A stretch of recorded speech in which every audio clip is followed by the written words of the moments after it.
Hello, hello, Katieonyekere or Alchemist. Please let me know if you're here. Say hello, comment. Your likes and shares mean everything. Comment replay. If you got a replay, you got questions, you got feedback for me, you want to message me about after the fact. Love to hear it. Maybe it will lead to some other channelings, teachings, downloads. Today we're going to talk about, well, let me make sure this goes public. Today we're going to talk about distortions to look out for when getting, this is going to be helpful if you give readings too, of course, to look out for, okay, is this where my next level is in my psychic development?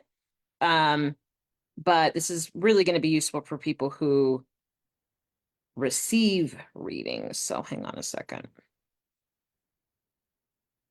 Because Zoom always be making this private, even when I say public, please.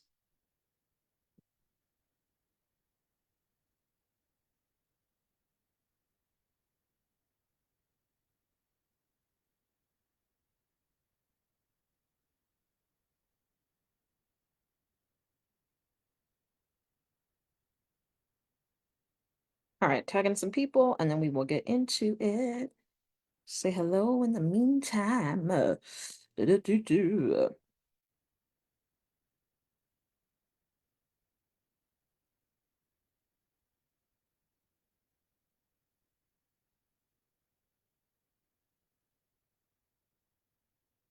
so I was just having a conversation with a friend of mine. He's one of the only people that's allowed to touch me.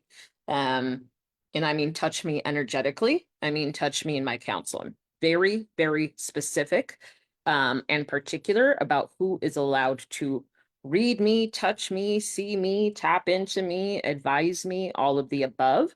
And I have different standards at different times, depending on what my focus is, what my needs are, what needs to be contained, what needs to be shared. No matter how much of a master you are still a part of the human experience. And so you still need to be able to have, even queens and royalty and entire kingdoms are only made, and they're only as good as their council, right? And they count on these council members who specialize, who it's their job to know these one things, right? To counsel them on what they cannot see, right? So everybody needs help in this department. Especially because depending on what your fears are, because nobody can see outside of themselves, number one, that's law regardless. Number two, it's incredibly arrogant to think that you never need outside help. That's a dangerous level of egoic arrogance. It's a dangerous place to get your ego to think that you never need outside influence or support or help. And number two, the counsel that you receive is going to depend on your ability to decipher and translate what you're receiving. So some of your world knowledge and your knowledge about that area that you're channeling in and through is going to matter, in addition to fears, judgments, and all these other things that I call your psychic filter. So these are all things that matter. And how alive those things are depending on your topic and what your filter. So is going to depend on what you need a reading for and when and why. Okay. So giving you a baseline there. And I'm giving you a baseline as well because you shouldn't feel bad for needing readings. There's nothing wrong with them. It doesn't make you bad at anything. It actually makes you more responsible in the right context. If you are crowdsourcing who I am, if it's because you don't trust yourself, this is something that you want to be able to cultivate. But if you don't trust yourself, then yeah, you're going to need support and help from people that you can trust while you're cultivating that trust in yourself. Needless to say, there is nothing wrong with seeking a third party to support you, because there are particular people with particular gifts and a particular frequency that are sometimes assigned to give you those messages, and you never know why. Sometimes it's a mystery. But I do want to talk about some distortions that happen because I was talking to my voodoo brother, who's one of the only people that I allowed to do energy work on me, period, point blank. There are 3 or 4 on the planet. He's been one of the only ones allowed for a while. He was the only one allowed. Now this is outside of my mentors outside of mentors that I have chosen in council for any type of divination, right? So Some distortions to look out for. I'm going to start with, I'm just going to name some off. There's lots. So I'm just going to name some. And hey, you have some questions. You got some too. You're a reader too. You're a facilitator too. You're a healer too. You've got your experience. Feel free to add yours in the comments, because I'm sure we could all come up with lots, right? So one thing to watch out for is when readers don't seek permission to read you. And if you've worked with me for a while, even after you pay for a reading from me, when there is a particular message for you that I know is going to be difficult for you to hear, I require your express permission to receive it. This actually affects the way that, first of all, psychologically, it changes your brain, number one. Number two, it requires you to take responsibility for the message that you're about to hear and take total responsibility for receiving that message and processing it, which honors you and honors me and actually opens up the potency of the line. So as a reader, I suggest having these layers of boundaries and layers of containment, even when you are working with somebody, because consent is more than just a verbal yes. One way that I like to compare that is that consent is so deep with somebody that you're reading that it's kind of like if somebody gives you permission to poke their eye, they're going to involuntarily flinch, right? Even if it's like, you can go ahead and punch me in the face, or you can go ahead and check my eyeball for a disease, whatever it is, your involuntary reaction based on safety is still going to be to flinch and buck up. And it's like that in terms of energetics. So number one, if you are a reader, understand that even if you've gotten verbal permission from that person, sometimes they have certain blocks and energetics set up in their energy that's why you're not able to read them. And it has nothing to do with you. It might have something to do, you might have to address with their guides, with their counsel. You might not be allowed to touch that, or they might be bracing their walls up because they don't actually trust you, because trust is a level of consent, a level of unconscious consent. So if you're a reader, understand that. And if you're getting read, understand that. If you're getting read and you've got your arms up and you're like, I don't know, I've never been read before, I don't know if I trust you, la, la, la, that's going to affect how you receive things. It's going to affect, because that's how deep your free will is. You have to allow yourself to be seen. And it's not enough to just say a verbal yes when your whole spirit and your whole body and your whole energy field is shut down. And so expecting somebody to have to pry that out of you and break into you, it's a disservice to both of you. It's exhausting to the reader, and it's going to affect the reading period. They're not going to be capable of giving you an accurate reading because you are not allowing them to see you. So that's a dynamic to keep in mind when it comes to readings. When I was talking to, so I love that China just said that. China just said, no one has permission from my team to read me except 3 people, and you're one of them. Yes. And that's the thing, is other people have guards and protectors that you have to ask permission for, even if their energy is open. So there should be steps that you have in place, especially in your first 3 to 5 years of reading, meaning that right now, I don't need any of that anymore. But I've been reading for 11 years and I have set up my energy so much, and I have so much nonverbal communication and so many systems set up automatically that I don't have to think about it anymore. These are just things that are set in motion. It's where I live. It's how I live. It's how I operate. So I don't necessarily have to do those things anymore. And I can tell just from energy when I do need to do those things.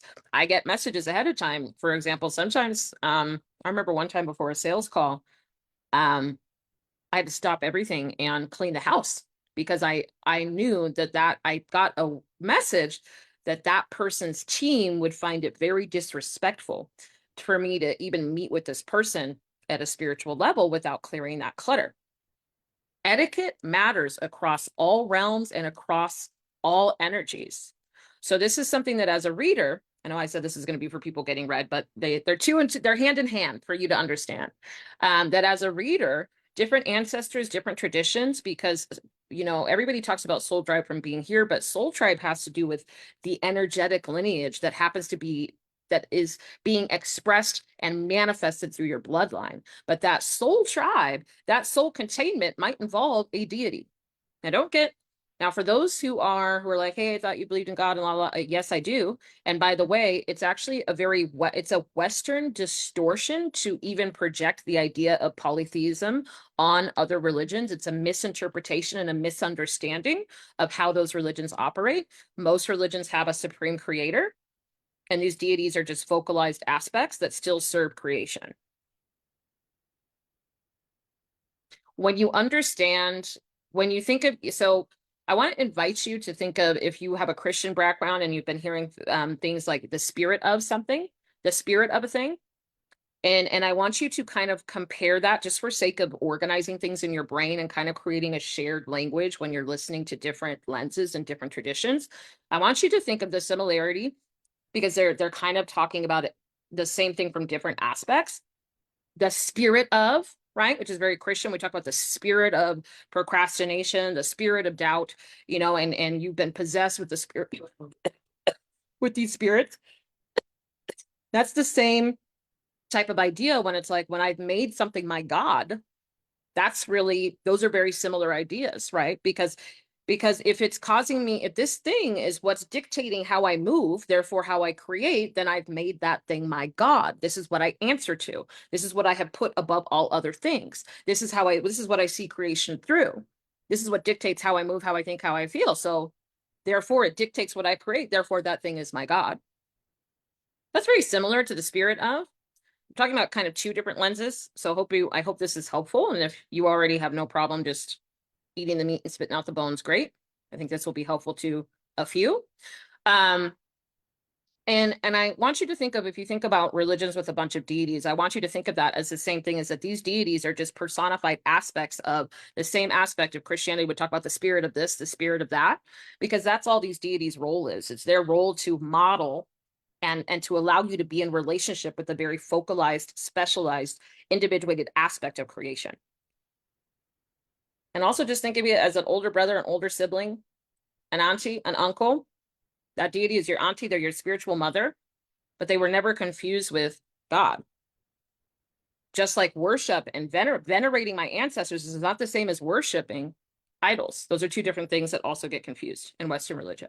I have a lot of people who are coming to me because they trust me, and they're trying to deprogram that stuff, and they know it's not true, but it's all they have, and it's getting out of their system and getting the fear out of their system. So I hope that helps those that's where you're coming from, right? So I hope that kind of gives you some, like, a different lens to look at, because and by the way, it also just helps you from being more cultured from every level to really, it's very, very valuable for you to recognize that most people who even think that they're studying worldly cultures are still operating from they're so hardened in their Western preconceived definition of what things are, that they're not even really studying anything, because they won't even let go of these, like, preconceived. They've decided that these markers are the truth that everything is based on. You can't really explore somebody's paradigm when you're doing it from that lens.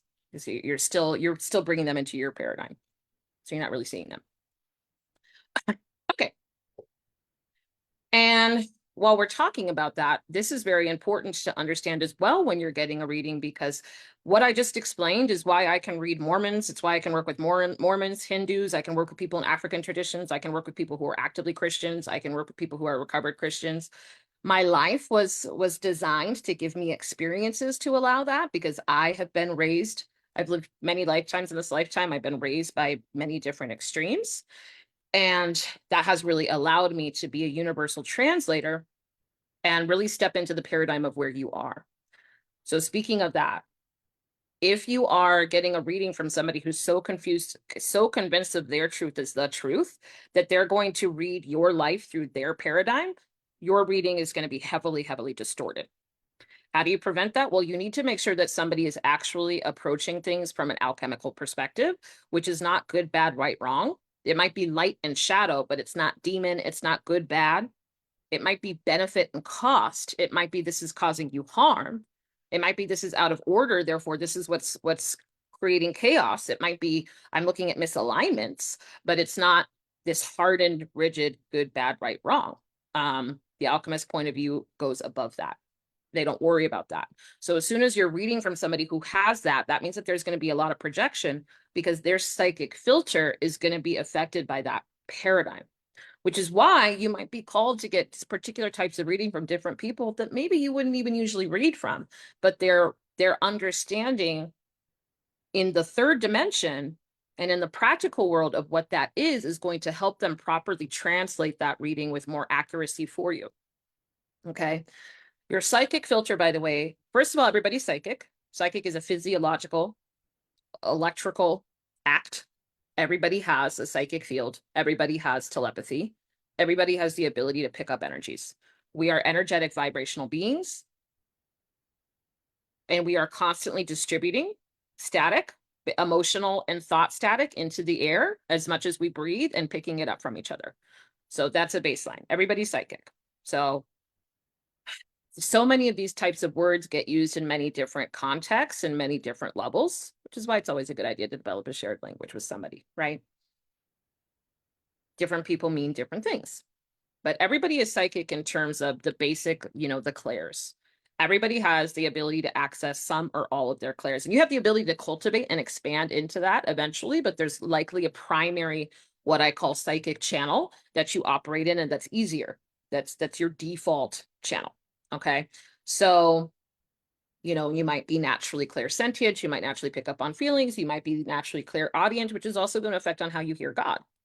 It's going to affect on how you pick up on the energetic world and the unseen things. The thing that you're going to tune into that is usually going to be through your primary psychic channel.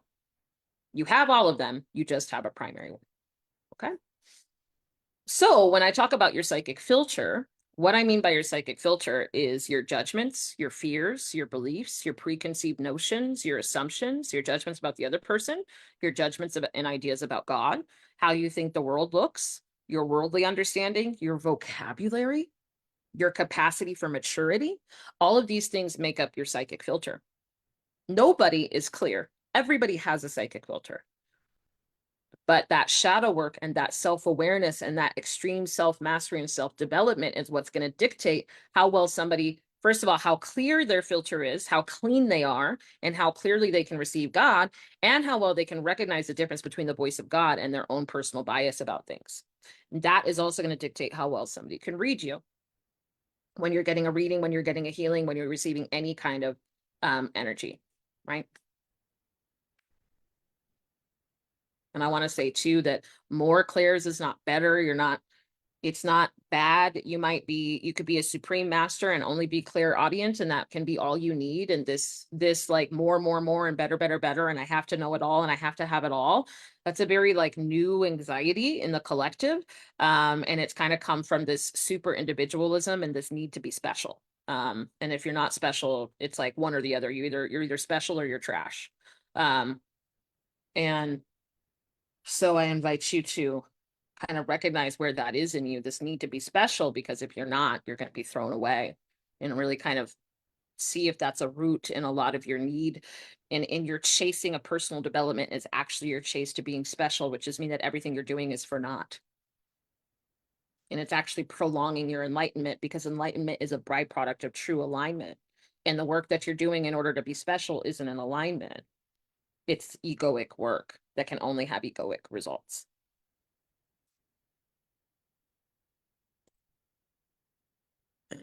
So some distortions to look out now that we've kind of defined what psychic is and what everybody is and how to look out for these things. Some aspects that might be going on with your readings that have nothing to, or healings. When I say reading, because reading and healing are very much one and the same, often two things are happening at once. And once you let somebody read you, there is an exchange of energy. In the most healing happens as a tapping into a frequency with somebody who has something that will naturally heal you as an isness. It's an unconscious exchange of information. That doesn't mean that there's not actual things happening. There's a million different ways to heal. And there's things that you can do purposely. There's psychic surgery. All these things are real. I know people who are adept at this, very good at this. But even in a reading, some healing is often going on, especially when there's a good synergy for that. Not always, because it depends on the embodiment of the reader. Because again, anybody can pick up psychic static, right? But there's some healing going on typically when you're making that kind of connection, because there's a transmission going on. Whether that transmission is healing is going to depend on the quality of the person that's reading you and tapping into your energy and their team and all of that, right? I'm sipping on collagen coffee. Come say hello if you're watching. Please say hi. Your comments help and let me know that you're not just a lurker scavenging around. Okay, so Couple things to watch out for, because when I was telling my friend how much he's needed and how valuable he would be to people like me. People like me, meaning somebody who's already mastered my energy, but but I don't need to be convinced to have counsel. I don't only reach out to counsel for crisis. The level that I'm at, I recognize the value of that extra magic and that extra support to optimize my energy, because I'm operating in my top. I'm basically like a high performer or a high achiever in my own craft, and I am pushing my capacity, and I'm operating at capacity all the time, and I'm getting ready to double my capacity. And so my energy has to be pristine in order for me to hold the type of space that I'm holding for people. So somebody like me, it's a no-brainer to regularly be reaching out to people who can support and expand me, because I can't, where I'm going and what I'm doing, I can't afford to be operating at anything less than my most optimal levels, right? And I was explaining to him how valuable somebody like he is for somebody like me, because when you reach a certain point of mastery, and when you reach a certain point of radical responsibility in your energy and your embodiment, what's going to it becomes more and more difficult to find people who can serve you without you kind of having to babysit their energies, or without it being a case where you're kind of serving them and you're kind of clearing their energies for them while they're trying to read you, or where you're easily able to pick up their distortions. So it's kind of very hard for you to get to just sit back and receive, right? So that led us to talk about a lot of this conversation. Megan, you'll have to be more specific when you ask, how is that working for you? Oh, the collagen coffee, is that?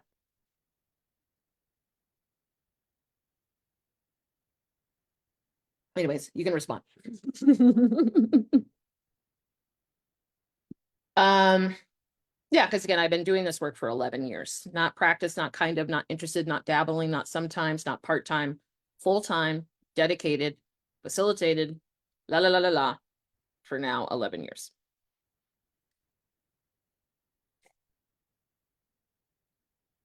Here's some things that tend to happen with people who are newbie psychics that you need to look out for, especially people who self-identify as empaths. So one of the main things, I said I was going to start with tarot, but I'll start with this, and then I'll move into some ways that this can look like, some examples in tarot reading, especially if you're a woman who loves men, who's looking for a dominant man. I'll start there in the tarot.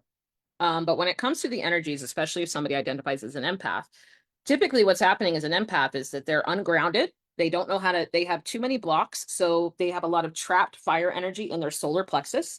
And because every single nerve meets at the intersection of your solar plexus, which is why your gut is unreliable when you have not done enough work on your emotional and energy body. And when you don't have when the Ida and the Pingala, which are the columns that move up your main chakra column in your energy system, if those things aren't clear, so energy can't move through and down, because your energy field operates like a spinning donut, and it's naturally regenerative. It's always moving through. So if there's anything that's affecting the ability of energy to move through, then you're going to have trapped energy. Most empaths have trapped energy in their solar plexus, and it's like excess fire, which looks like anxiety, restlessness, can't hold still, social anxiety, being abrasive. This can actually look like, this can be misdiagnosed as an overactive throat chakra, because that person can't shut up, they can't stop babbling, they can't stop talking. They probably participate, this person tends to compensate with drugs, self-medicate. They need alcohol or any kind of third thing to blow off steam, because they just have so much energy that they're always trying to manage that energy and downplay it and tone it down. They get easily overstimulated. They're always overstimulated as a regular basis, and they think it's just part of their personality. This person will typically misappropriate that as their zodiac sign, or blame it on a planet, when it's just a matter of cleaning up and regulating their energy systems and making sure that their channels are open so that energy can cycle through. So most empaths, that's actually what's going on with them. And then they think that, and then they're confusing what they're self-identifying as being an empath, and they're confusing that for a psychic ability, and they're confusing that for clairsentience. And there's a distortion that's happening similar to self-identified empaths and people who have the energy problem that I was just talking about, and then even to people who are clairsentient, because everything has a cost, every gift has a cost. It's not about fairness. Different gifts take different types of requirements in order for you to even embody them, right? So when it comes to picking up feelings, first of all, if your energy system isn't clear, and I've said this in the past, and women didn't like to hear this one. They don't like to hear it, but it takes a minimum of 1 to 3 years of consistent, accurate, applied work to clear your emotional body enough to be a clear channel for your own intuition, let alone being able to clearly and accurately pick up the energy of somebody else. 1 to 3 years minimum. Your gifts are about embodiment. Everything is about embodiment. So going and taking a psychic development course that has nothing to do with helping to align you so that you're a vibrational match for your own gifts is pointless. It's useless. And it can hurt you, which is why empaths get hurt. So if you're somebody who's constantly having to clear yourself from entities, if you're constantly getting burnt out, if you are picking up the physical elements of the people that you heal, this is an energy disorder. And it's because your embodiment is not a proper match for your gifts, and it's causing you harm and it's hurting you. Something that we talked about in the Soul Language Codex, this is where I help women with their intuitive and genius development recently, and Spirit's been showing me this in so many other ways on how important this is to understand. But just like you can't aim to quantum leap, you can't point yourself at a quantum leap, you can't point yourself at enlightenment. These things happen as a byproduct of the work. Your genius and your psychic gifts are no different, at least for them to be healthy and sustainable in a way that empowers you. The reason why premature Kundalini awakenings and all of this is a problem is because you went and grabbed the tool, likely to spiritually escape or to skip steps, or because it sounded based on what your ego thought would be good or thought would get you something. But you did not do the inner work to be aligned and to be prepared to handle it. There are gifts locked up in your DNA that are locked up that way to protect you, because your current embodiment could not possibly handle it. Because every gift has a cost. So if you're always going and trying to hack at the gift, oh, I want to be a channel, I want to be a channel. And you don't even have the discernment to recognize your own true feelings versus your own clogged up fears and doubts and stuff. And now you're trying to channel other energies. And you don't even recognize the voice of the difference between the voice of God and your shadow yet. And yes, that takes time. And no, you can't do that work by yourself because you can't see outside of yourself. It's dangerous. We're being very nonchalant in this day and age because we have access to everything. It's made us be very nonchalant about these things that have massive consequences. And then we're constantly confused, or we're exhausted, or we think we're depressed. No, you're a mess. You're depressed because you're grabbing these different energies like a buffet, and you're not recognizing the consequence of all these different things that you're tapping into. And you're making a gross soup of a mess all the time. Everything leads back to embodiment. That's why we say master your consciousness, master purpose, master manifestation, master success. Your success will never surpass your personal growth ever. Never. If you are misaligned, so will be, if you're in a misalignment, so will your bank account. If not now, very soon. There's no difference between these two things. So if you're claiming to be a spiritual being that understand that it's energy first, you need to start living and acting like that. Okay, so back to the readings in the story, right? So the problem with these people who self-proclaim empaths, if they haven't done that work in their body, there's multiple things going on. So they haven't done that work in their body, then they're going to be picking up stuff through their own fears and doubts. It's going to be very clogged in their system. They can't bypass that. So the energy that they're receiving through you, it's coming through their clogged up system that's full of trapped fears and emotions and memories and other problems that they haven't cleared yet. So everything that they see is through whatever misalignment and problems that they have in their own system. Number one. Number two, just because you are picking up emotions from somebody else doesn't make it true. There's a lot of different layers to this. So remember when I said everybody's psychic and everybody's dropping off emotional static? Everybody's also processing, like 95% of their consciousness is being processed without their awareness. But a lot of times what's happening with self-identified empaths, or even people who say that they're clairsentient, and maybe they are, but the gift without the skill and the discernment and the embodiment and the personal work and the clarity is useless. It can't be properly used or applied. So what's happening is that person might be reading you, but they're really just picking up random emotional static. And they're picking it up. And if they're, let's say, giving you a future reading, they're picking up a piece of emotional static and they're applying it to your future when it's just emotional static. Emotional static can be from anything. You could be unconsciously processing a memory from 5 years ago that isn't relevant to now, but somebody is picking that up in your emotional field. And because they think that being psychic and turning that on is just a natural gift, and they're not trained or discerning in any of these things, they're picking up emotional static or a random emotional thought package that your unconscious dropped off or transmitted because it hit a frequency that reminded them of a memory, and they're picking it up and applying it to the future or applying it to the present and making it mean something. Emotions aren't truth. So an untrained psychic or an untrained healer will pick up emotional static and try to make truth out of it, because they will think that that's the message or that's their intuition. And then they'll add their own story to it. And now you've got a mess. The mess that usually looks like, if you're getting readings from people like this, is that now they're reaffirming and re-enlivening things that might be dead or might not be relevant to you, and are actually distracting you from whatever it is that you went to that person to get help for. Does that make sense?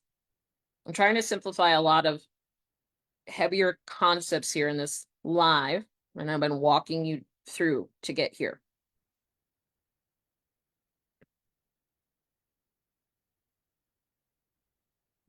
That's the problem with empaths confusing, again, self-identified empaths, confusing that idea with being intuitive. Because again, all that's really happening is that they're hypersensitive, which is a problem with their own nervous system. That means that they have dysfunction happening in their own energy system, and they're calling that dysfunction a gift. And now they're picking up random emotional debris, and they think that it's telling them the truth. It's not. It's just emotional debris. We're all producing emotional debris all of the time.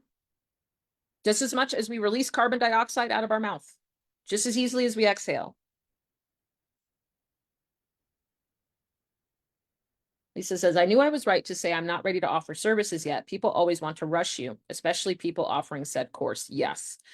Offering said course, and then, your friends are great. It's wonderful that your friends love you and that your friends are like, oh, I feel better after I talk to you. Are they applying what you tell them to their lives and implementing it? Are you teaching them something?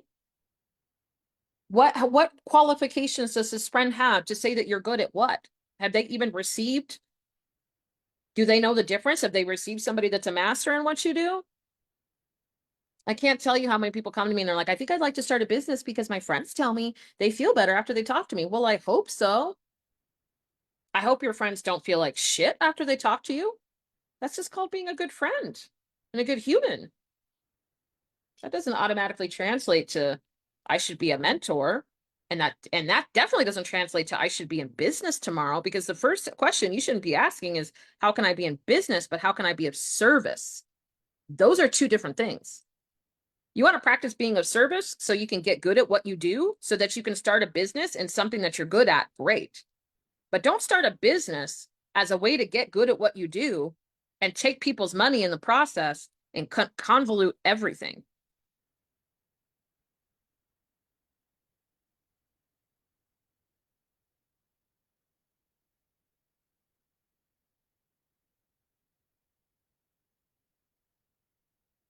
The opposite of a self-identified empath, there is no opposite. The reason we say identified is that there's no such thing as an empath.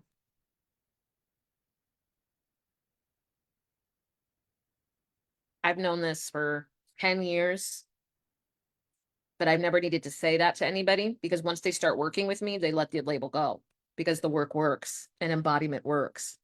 And because I help to correct their energy. So back in the day, I used to specialize in empaths and people with burnout and people who were ungrounded. I used to help people who had premature awakenings, people who had entity attachments. I used to help people with not purposely, but the result was I helped a lot of people who were on disability. They had PTSD, they had extreme, unexplained chronic pain, fibromyalgia, because I was a healer at first. So I attract people that needed healing.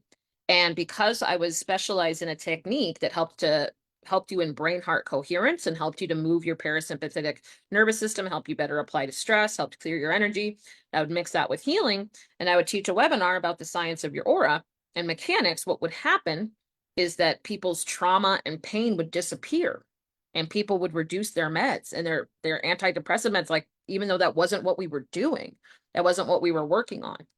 And I learned very quickly that most people who identify with that, I didn't need to argue with them about whether empaths exist or not, which is why that's why I say self-identified empath. I'm not going to sit here and argue with you. I don't have to. We're going to do the work, and then you're going to heal, and your energy is going to shift, and you're going to have more capacity, and you're going to be less overwhelmed, and you're going to start to see things truthfully, and you're going to develop more discernment, and then you're going to let go of these labels on your own. I don't have to do I don't have to tell you anything. The truth is the truth.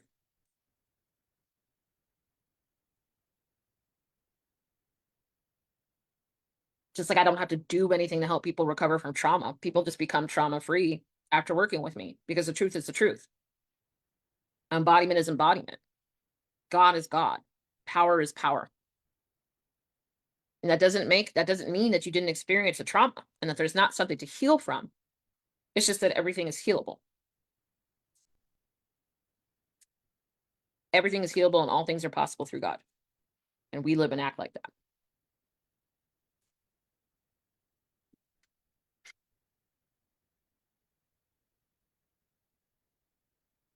A person who can feel your emotions as their own most of the time is a person who has an unbalanced energy system.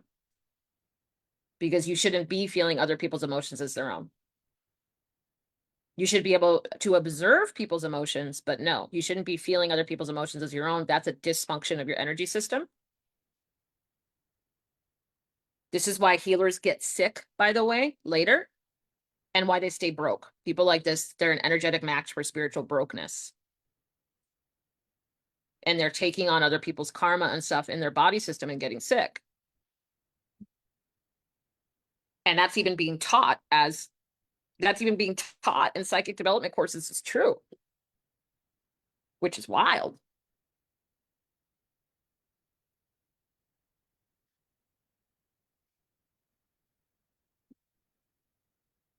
Denial versus actual healing are different. Danielle says, may not be completely related, but how much of letting go is acting like it didn't happen?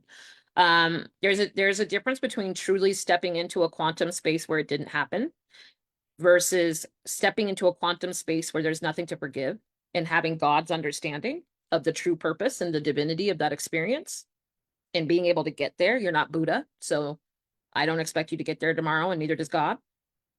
You're a human. You've already received that experience in whatever vibration that you've had that and that interpretation. So it's up to you to clear the distortions of that and change that story and sell yourself on a different story. And you can sell yourself on a different story when you can raise up to God level awareness and have that perspective over that experience.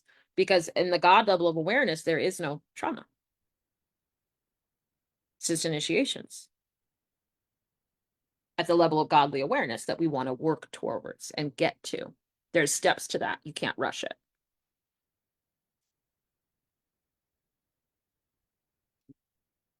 Yeah, trauma informed means that I'm re-enlivening and validating your trauma and then removing it from you. That means I'm pimping you out. So no, we don't do trauma informed here. I'm not informed by trauma. I'm informed by God.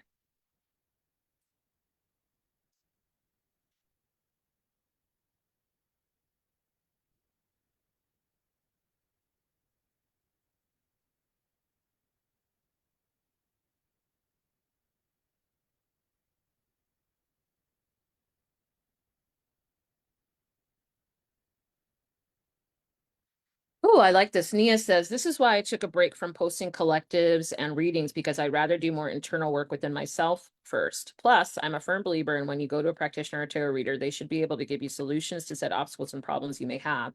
If they can't, then their foundation may be faulty grounds. Absolutely. True understanding and clarity often makes the solution obvious. So if a reader is telling you exactly that understanding and you're still confused, either you're resisting the truth and avoiding responsibility, so you're staying in confusion, or that person is out of order and not actually able to read you. That reading is distorted. One of those two things is happening. Yeah. Okay, so we've talked about emotional static. So obviously that's a problem in any type of reading and healing you're getting, because most people are tapping into emotional static and seeing it as truth, or they're checking they're inappropriately allowing their body, because what's happening. Okay, so your body, your energy, which is actually, it's technically your energy is meeting somebody else's energy within 16 feet of each other, because your energy radius is at least 8 feet wide, your energy field, your toroidal field. So that means technically you are having a conversation with somebody else. First of all, when you tune into somebody, there is no distance. Distance is an illusion when it comes to frequency and vibration and energy, when you're talking about a virtual experience. But even in a physical experience, you're technically starting to have a conversation with somebody within 16 feet of each other. And that conversation is making a decision on what energy is louder and who is going to acclimate to who. Okay. So either you're going to align with each other and create a third harmony, or one person's energy is going to overpower the other one. So your energy signature is going to take on the energy of this other person. Okay. We're talking about the electric energetic level, which also shows up in your nervous system, by the way. Or there's going to be a repellent. You guys are going to bounce each other out. That's what's always happening. That's the unconscious energy conversation always happening between you and somebody else. So if as a reader, you are taking on their energy system as your own, what does that mean? That means your energy isn't even loud enough to lead the space. That means you're not the one holding the space. You're not leading the space, you're not holding the space, and you're not containing the space. Space holding is something that's thrown around, but there are actual energetic aspects to holding space. And that is one of them. So even when you're reading somebody, you have to have a healthy, loud energy field. Loud does not automatically mean good anyway. That's why good, like good vibes, if your vibe isn't loud, if it's not powerful, if you don't have clear ownership and power within your space, then that means that you're reacting to anything and your energy is constantly acclimating to other people's energies. So your energy field is doesn't even have the capacity to be self-sourced and be self-stabilized. You're just blowing with the wind. And then now you're reading somebody else.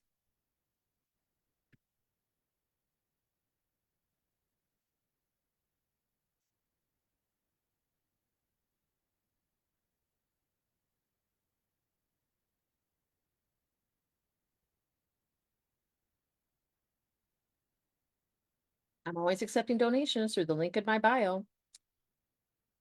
Don't forget to tithe.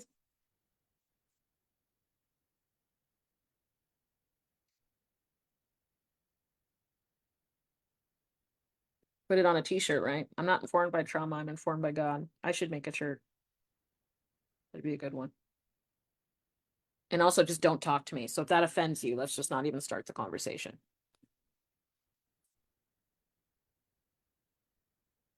Okay, so tarot. So let's move to it. I'm going to show you an example in tarot, and I know that through subtext and understanding, this is going to make a big difference for you as well.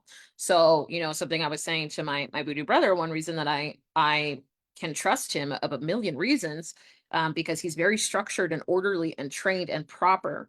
Again, it's not enough to have the gift. There are a lot of people who are brilliant with their gift, but they are out of order with the way that they apply that gift. They don't have the skill to properly apply that gift in a clean, pristine way. It's not enough just to have a gift. You need to be able to understand the energetics. So, I was telling him, so most people, for example, the truth is in the yeah buts. Not most people, all people. The truth is in the yeah buts in your energy, meaning everybody, somebody can say, I love men, but most men are trash. Okay, you don't love men. What you just told me, the truth in your statement is that you believe that men are trash, which means that you don't love all men and that you don't trust men. This is telling me that you have a dysfunctional relationship with men, which means that you have a dysfunctional reality where you are not properly covered. And now you want to enter into my energy and you want to instill that distortion in me. Again, we all have some distortions, but that is one that I cannot accept, especially at my level of embodiment. And especially for my goals, etc. I can't, that's harmful. That is harmful to me. That is harmful to my reality. It's misaligned. I can't have that. I don't allow people who believe trauma has more power over my God consciousness to touch me. That's insanity. Absolutely not. So let's take that another level. There are people who think that they love men, but they basically see everything that is natural to the nature of masculinity as problematic or toxic. So what does that mean if I'm going to get a reading from somebody like that? Here's something that's really, really common. For example, in tarot reading, most women will read your future partner and they will, let's say the Emperor. So let's use the Emperor card as a classic example. The Emperor card is seen as somebody who he is a leader and he is a man of order and he brings order to your life. Most tarot readings interpret the Emperor as somebody who is abusive and controlling. But do you know what the Emperor is? He's a dominant leader who holds the frame. He's a dom, baby. But if you're getting read by somebody who does not respect the nature of masculinity, does not honor the fundamental universal truth of the universal law of polarity, not the idea, not the buzzword out there, not what's prescribed as that, the actual fundamental, energetic, unequivocal law of polarity expressing itself through the masculine and the feminine, then when you get a love reading from them, they're likely going to see positive potential partners as abusive and controlling and problematic. And then they're going to give you a reading accordingly. So if you're getting a reading from a person with no experience being submissive or dominant, and I mean real experience, not just like I let somebody choke me once. None of that.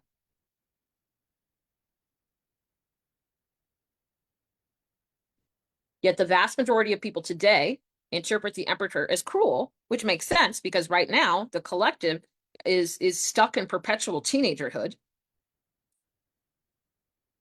and is full of pestilent, rebellious children and childish spirits leading the way of evolution and calling it freedom. That has inserted itself in the spiritual collective, in the spiritual world, and that ideologies, psychic filter, or we talked about the psychic filter, those ideologies and their political ideologies and identity politics, meaning that people are self-identifying as a political group and placing that group as the definition of good and good person and right and truth. And that's the way they're seeing the world. And then they're giving you a reading about men and women. That reading can't be untouched. It cannot be unscathed by that. This is, by the way, the divinity that's happening right now and the fact that people can't hide. Everything has purpose. Everything serves you. So right now there's this like, remember when brands used to be like thoughtless and whatever? That's not an option anymore. And it's actually important that it's not anymore. You should care if that brand is owned by somebody who believes in God. You should care about what you're consenting to on an energetic level when you give that brand money. And no, not their marketing because they think it's cool and they're catering to trans whatever and gay whatever or red whatever. guns or whatever.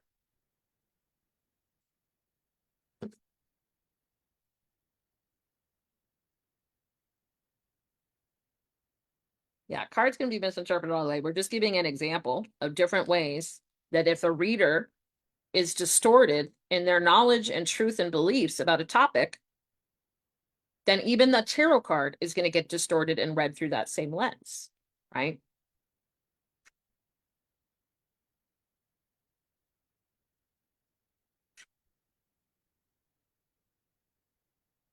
The thumb bubble's automatic, and I'd like to turn it off, frankly. It's Zoom's new feature. Zoom keeps giving me new features I don't want and taking away core features that I've been using for years. So I'm ready to throw Zoom away right now.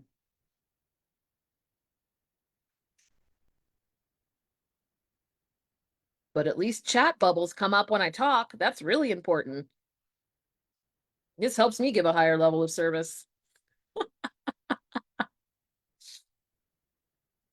That was cool. I could skip the thumb up though.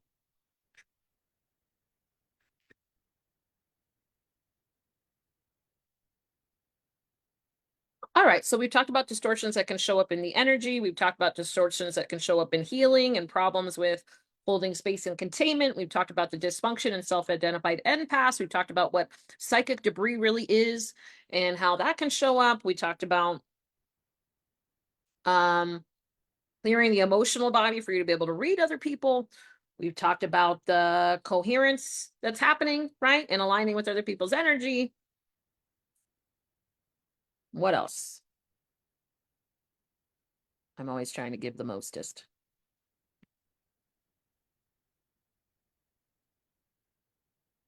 Zoom always has me enter a description and then it doesn't show the description on my live. So what did my description say? Distortions to be aware of in tarot divination and healings. I think that covers it. We've talked about people trying to read you without permission. If that person does not have express permission to read you, that by the very nature, what they're reading is a projection and distortion, and it's out of order. Random strangers reading you. And if you're somebody who does that, stop it. It's wildly inappropriate. And for people who do have experience and mastery in their readers, they'll stay far, far away from you for that.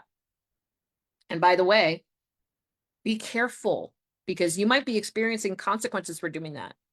People have guardians that they're not even conscious of and aware of. People have loud teens. I have loud teens.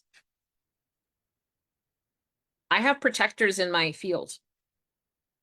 I still have protectors from my ex-husband's lineage that have they care and they stand by me still. They do not play about me. I have people that love me on all realms. I have people that guard me on all realms. Shoot, I got voodoo pounds. I got voodoo fans in the practical that don't play about me.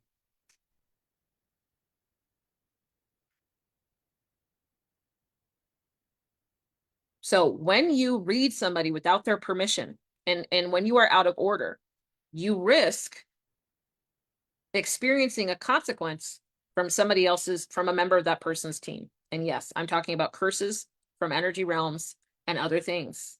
And then all of a sudden you're like, I don't know why I got sick. I don't know why I got that flat tire. I don't know why that happened to me. Because you were prying into somebody else's energy. And somebody on that person's team exacted a consequence. Some people have curse fields set up around their stuff. I have curse fields set up around my work. If you steal my work, you'll curse yourself. Have fun. Good luck. Not only do you sign a contract that bounds you in your reality by universal law when you break that word, but I have curse fields set up. They're only activated when you steal my shit. So as long as you don't steal my shit, we're Gucci.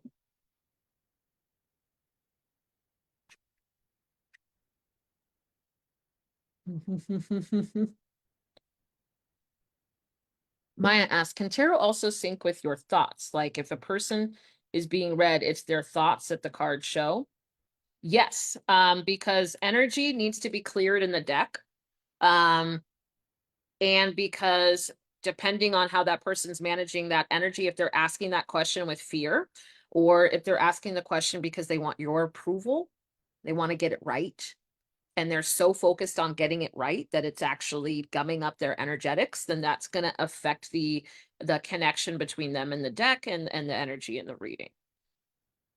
So this is another way that distortions can show up. If the person that's reading you cannot remove enough of the ego that wants to be right and wants to be good and wants to be told that they did a good job and wants you to like them, then that's gonna affect the quality of the reading, and it's gonna distort their ability to read you and can affect the cards. But understand that when somebody is reading, this is proper order of divination. That divination is not for you. It is out of order for you if somebody is pulling a card reading for you and then you take that card and you're like, oh, that's what that card means for me. This isn't your reading. This isn't your deck. This isn't your divination. You hired that person to utilize their system of divination, which is unique to them, to get a reading from them. So no, those cards are not for your interpretation. Those cards are for the person reading you. And then you are listening to them speak to you. That's proper order when receiving a reading. And I've seen this. I've seen clients get in their own way when they're doing readings with me because they see it and they're like, oh, that's what I took it to mean. Or, oh, when I get this, it's related to this area of my life. Full story, brah. These cards are for me. This is my system. These cards are speaking to me in the relationship that I have with these cards. I am the one reading. You are the one seeking. I am the one casting the divination and I am the one interpreting it. You are the one seeking. So there's something wrong with this. So tarot specifically is a little unique because you can be very adept at tarot and give very good readings and not even consider yourself psychic. You can just study tarot, right? And you can, and so those types of readers some of them do like to do like a collective reading where they're almost in a co-creative space with you of meditation, where you guys are looking at the cards together. And there's nothing wrong with that. I've had very beautiful readings that act that way. But that's a little different than somebody who is treating this as a divination ritual and casting it as such. And they're combining their knowledge of the tarot with their intuition and all that kind of stuff. And combining gifts. But yeah, but tarot is very serious because in order to properly read tarot, I once tried to teach a low-level tarot course that I was going to make available to everybody, and everybody said to not do it. We didn't get past 2 cards, and everybody told me to never try to do that course by itself ever, and to just wait until I'm doing apprenticeships for tarot. The only reason I haven't done that yet is it's an intense amount of work. We would need at least a year to study tarot together minimum. I would need really all-in students who can not only afford to invest, but have the maturity and commitment to study tarot at that level of what it would take. And that's just studying the archetype, like each card. That's not even counting your ability to actually properly read it. Because again, your ability to read something depends on you. The quality of your inquiry and your capacity for observing and learning the card without projecting onto the card, which means how good am I at insight and inquiry and looking at what is before I'm constantly reflecting it and projecting it onto me and making everything about me. And this requires a lot of skill that most people don't have because they don't think it's a skill they need to learn. So we didn't get past 2 cards because just learning the nature of inquiry and learning how to first understand the card and then relate the card to the context of its position and then relate that card to themselves and then to each other and then forming an interpretation after that. That's the proper process, or should be the proper process. That's the perfected process of being able to deliver a good tarot reading. Now, it sounds like a lot of steps, and it is when you're learning tarot, right? But then it becomes automatic, and it becomes something that you do very quickly because you know that card. Now it's just a matter of being able to apply that card to the context of the inquiry, the position of that card, the relationship with each other, and then interpreting it and relating it to the person that you're reading, to the seeker.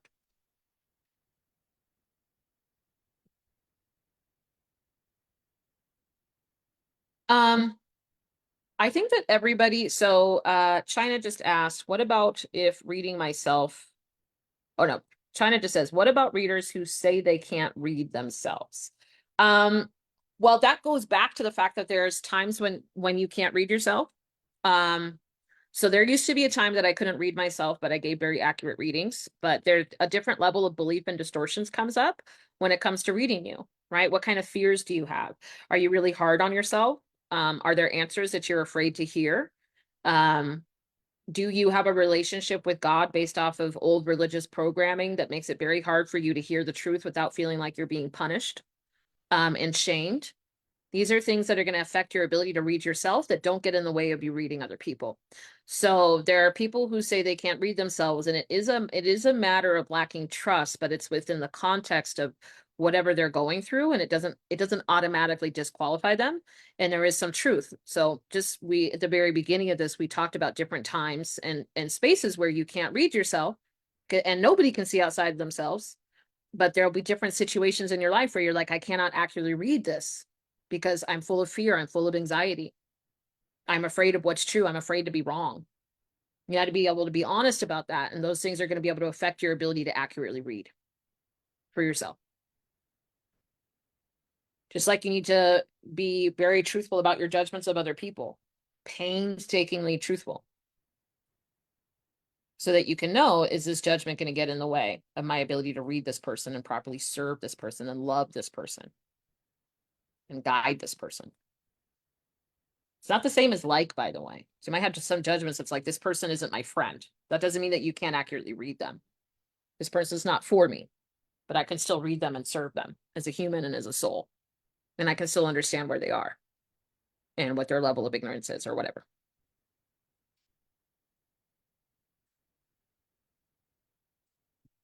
And that takes an incredible amount of self-awareness that most people think they have and most people don't have, including 95% of the people watching this broadcast. Yet 95% of you will think that you have the mastery and self-awareness, while simultaneously having never been properly mentored. You might have people that you call mentors online, but if they don't call you their student, if you have not been seen and facilitated in doing the work, if you have not been corrected, if you have not been advised and observed in your application and implementation and in your growth, then no, you have not been properly facilitated in your personal development, and especially not by that person. So you might call them your mentor and they might be an influence to you, but if they don't call you their student, then that's enough. Right now, everybody's just reading posts on social media and being like, I've been mentored.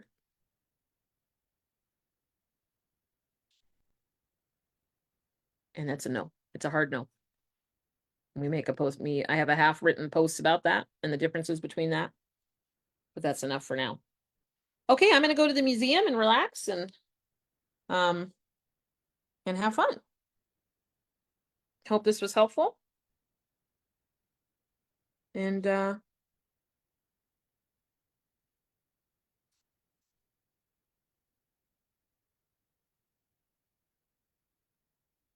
yeah, because what is a mentor? A mentor requires frequency and relationship.